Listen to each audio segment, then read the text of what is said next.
चरनिया में लगली लगनिया ए हमार जननी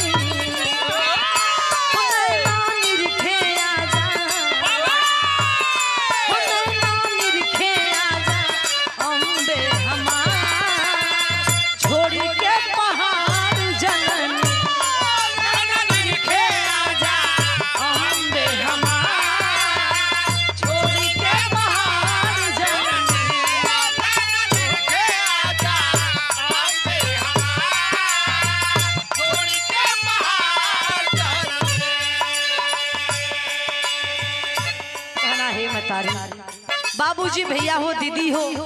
ई मन बड़ा धम होला जल्दी पूजा पाठ यचना में मन ना लगे बाबूजी ई मन के रमावे के पड़ लई भैया ई जब मन रम जाले तो जन जाले तो कहना बाबू ए भैया कवि जी लिखे हैं पढ़े लिखे सज्जन बैठे हैं एक एक लाइन पर गौर करिएगा बड़ी ऊंची लाइन लिखे हैं भावना से होती है भक्ति उजागर भावना से होती है भक्ति उजागर भावना से मिलती है भक्तों की मंजिल भावना में निहित जो निस्वार्थ और कभी गीत गाता मनुष्यता का हर दिल पूजा पाठ हो चाहे कोई भी वर्क हो कोई भी काम हो सच्चे मन से सच्चे दिल से बाबूजी ओ कार्य के कल जलाए भैया ओ कार्य अर्पण होला तो कहना है का रोहिया खोजत माई पथराइल नैना रोहिया खोजत माई पथराइल नैना रोहिया खोजत माई पथराइल नैना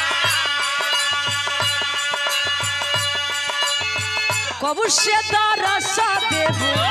आवे ना चैना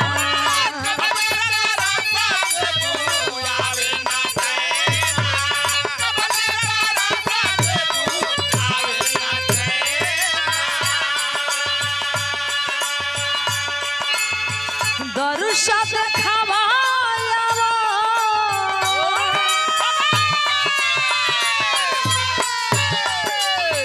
दरुशद खवायावा बिना वक्त तेरी दस्तार जननी दरुशद खवायावा बिना वक्त तेरी दस्तार जननी दरुशद खवायावा बिना वक्त जय हो जय हो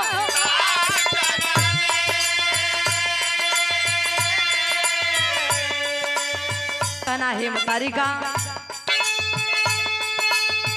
दरुशद खवायावा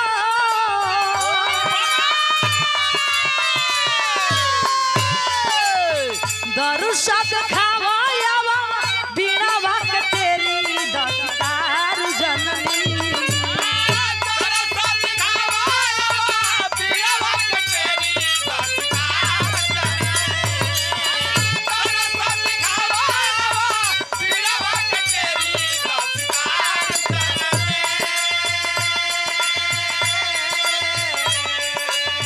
दरुशद खवायावा बिना वक्त तेरी दस्तार जननी हमें ना निरखे आजा हमें ना निरखे आजा अम्बे हमार छोड़ी के पहाड़ जननी ना निरखे आजा अम्बे हमार छोड़ी के पहाड़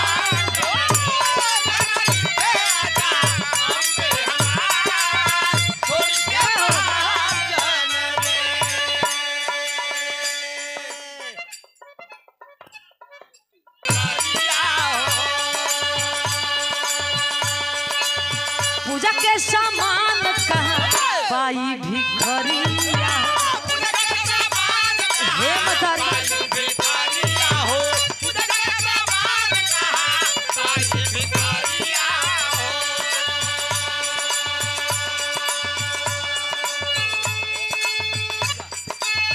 पूजा पाठ जानी नहीं